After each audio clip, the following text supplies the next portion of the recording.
Objeções contra a doutrina do inferno eterno.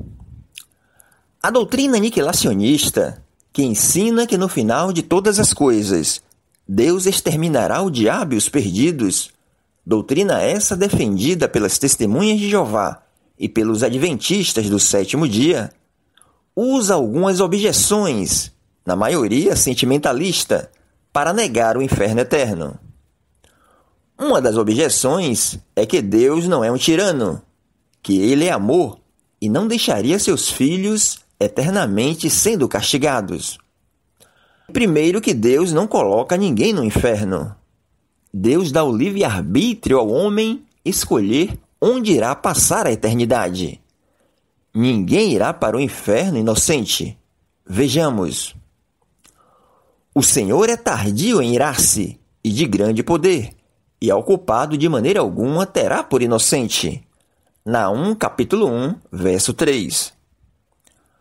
Os aniquilacionistas esquecem que Deus é amor, mas também é justiça. Vejamos. Horrenda coisa é cair nas mãos do Deus vivo. Hebreus, capítulo 10, versos 31. Não podemos, em nome do amor de Deus, excluir a justiça de Deus.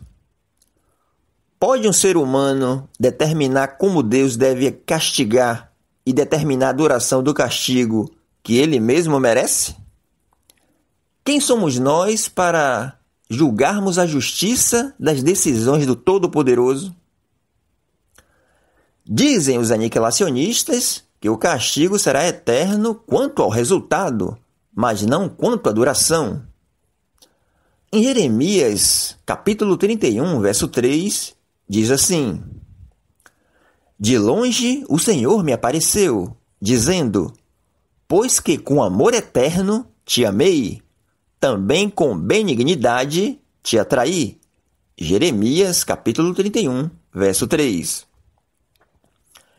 Esse amor eterno não significa que Deus nos amou somente pontualmente no tempo, e isso produziu resultados eternos. Não. Deus sempre nos amou e amará por toda a eternidade. O mesmo vale para o castigo eterno. Sabemos que nem sempre o termo eterno na Bíblia significa tempo sem fim.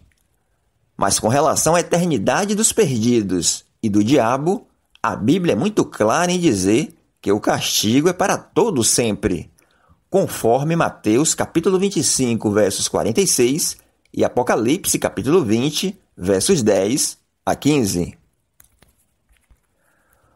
Os aniquilacionistas ensinam que o castigo será proporcional ao tempo de pecado cometido, que seria injusto uma pessoa que pecou, por exemplo, 60, 80 anos, ficar eternamente sendo castigado. É certo que no inferno haverá graus de castigo. Vejamos. Contudo, eu vos digo que no dia do juízo haverá menos rigor para a terra de Sodoma do que para ti. Mateus, capítulo 11, versos 24. E o servo que soube a vontade do seu senhor e não se aprontou, nem fez conforme a vontade dele, será castigado com muitos açoites. Mas aquele que não soube e fez coisas dignas de açoites, será castigado com poucos açoites. Lucas, capítulo 12, versos 47 e 48. Logo, nem todos os que se perderem serão punidos com a mesma intensidade. Assim como no inferno haverá graus de castigo, no céu, os salvos receberão galardões diferentes. Vejamos. Ora, o que planta e o que rega são um, e cada um receberá o seu galardão segundo o seu próprio trabalho. 1 Coríntios, capítulo 3, verso 8. A Bíblia fala sobre níveis de penalidade no inferno, mas não há níveis de aniquilação. A inexistência seria a mesma para todos. Por que o castigo é eterno? Porque o nosso pecado vai contra um Deus eterno. Quando Davi cometeu os pecados de adultério e assassinato, ele disse: Pequei contra ti somente, e fiz o que é mal perante os teus olhos. Salmo 51, verso 4. Se Davi havia pecado contra Betseba e Urias, como poderia afirmar que havia pecado apenas contra Deus?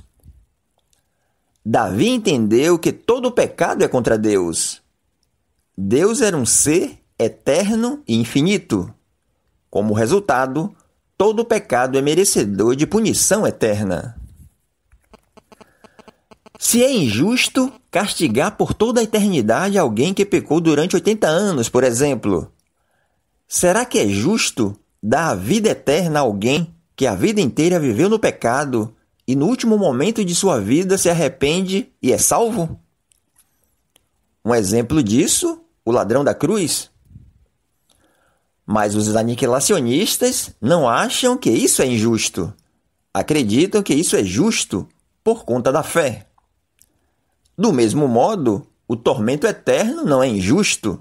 É justo por causa da incredulidade e da desobediência. Se é justo dar a vida eterna a alguém que viveu no pecado a vida toda e se arrependeu no último momento, também é justo castigar alguém que ficou 80 anos pecando por toda a eternidade. Por exemplo, um bandido estupra e mata uma criança. Ele comete esse delito em 30 minutos. É justo ele ser punido no inferno por esse pecado por 30 minutos? De forma alguma. A punição não é proporcional ao crime. As pessoas não serão punidas por causa da quantidade ou tipo de pecados, mas pelo fato de pecarem contra o Deus infinito e eterno. Além disso, na eternidade, não estaremos inseridos dentro de um contexto temporal. Não haverá contagem de tempo, cronologia. Estamos submetidos ao tempo enquanto estamos nesse plano terreno.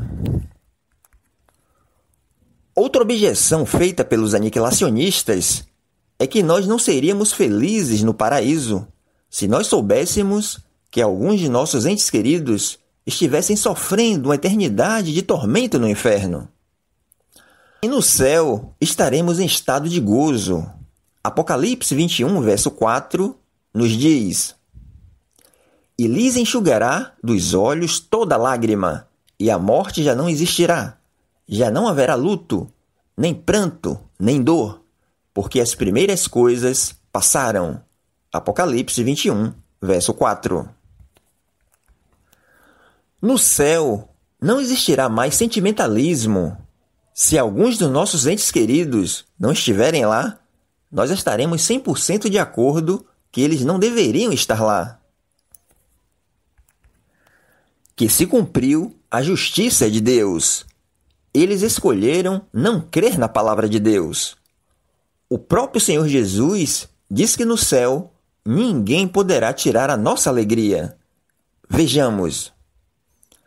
Em verdade lhe digo que vocês vão chorar e se lamentar, mas o mundo se alegrará. Vocês ficarão tristes, mas a tristeza de vocês se transformará em alegria. A mulher, quando está para dar à luz, fica triste, porque chegou a sua hora. Mas, depois de nascida a criança, já não se lembra da aflição, pela alegria de ter trazido alguém ao mundo. Assim também agora vocês estão tristes, mas eu vos verei outra vez, e o coração de vocês ficará cheio de alegria, e ninguém poderá tirar essa alegria de vocês. João 16, versos 20 a 22. Nós não ficaremos entristecidos pela falta de alguém, até porque no céu seremos a família de Deus. Não haverá laços familiares. Nosso foco não deve ser como aproveitar o céu sem os nossos entes queridos, mas como nós podemos encaminhá-los nessa vida para que eles estejam lá. Uma outra objeção é que se o inferno é eterno, o mal ou o pecado nunca vai deixar de existir. e que vida eterna é só para os salvos. Como assim? No inferno os perdidos não estarão pecando, estarão sendo punidos. Os pecadores, com seus pecados, estarão no seu devido lugar, banidos para sempre da presença de Deus. Vejamos. Como labareda de fogo, tomando vingança dos que não conhecem a Deus e dos que não obedecem ao Evangelho de nosso Senhor Jesus Cristo, os quais sofrerão como castigo a perdição eterna, banidos da face do Senhor e da glória do seu poder. Segundo Tessalonicenses, capítulo 1, verso 8 e 9. Ou seja, estará acontecendo ali a justiça de Deus. E é claro que vida eterna é só para o salvo. Vida eterna não significa simplesmente existência sem fim, mas existência na intimidade com Deus. Em contrapartida, morte eterna é a eterna separação do homem de Deus. Na ideia aniquilacionista, o castigo final é deixar de existir. Mas interessante que na morte física, tanto os salvos quanto os perdidos, na visão aniquilacionista, deixam de existir.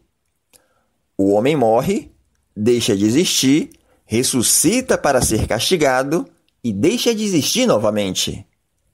Que sentido há nisso? Jesus diz a Judas: o Filho do Homem vai, como está escrito a seu respeito, mas ai daquele que trai o Filho do Homem.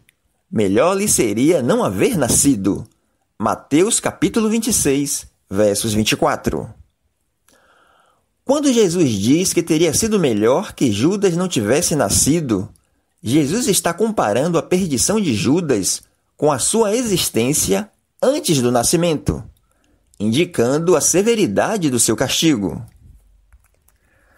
Segundo a crença aniquilacionista, Judas, no final de tudo, será aniquilado, ou seja, apenas voltará ao estado de inexistência.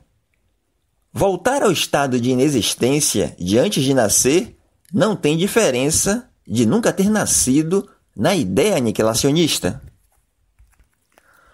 Mas, se a morte eterna não significa o fim da existência, mas uma condição de eternidade, se neste estado de eternidade da existência Judas está prestes a sofrer por seu pecado, então fica claro o motivo pelo qual Jesus ter dito que seria sido melhor se não houvesse nascido, já que nascendo e se perdendo seria infinitamente pior. O inferno é talvez a principal razão pela qual Deus enviou Jesus para pagar pelo preço dos nossos pecados. A morte de Jesus foi uma morte infinita, pagando o nosso débito infinito pelo pecado, para que nós não o tivéssemos que pagar eternamente no inferno. Vejamos.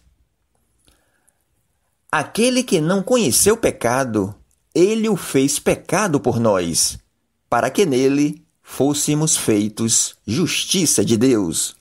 2 Coríntios, capítulo 5, versos 21. Todos nós merecíamos o inferno. Vejamos. Serpentes, raça de víboras, como escapareis da condenação do inferno? Mateus 23, versos 33. Portanto, tudo o que temos que fazer é crer na palavra de Deus e não questionar aquilo que está determinado por ele. Os argumentos aniquilacionistas são mais sentimentalistas que bíblicos.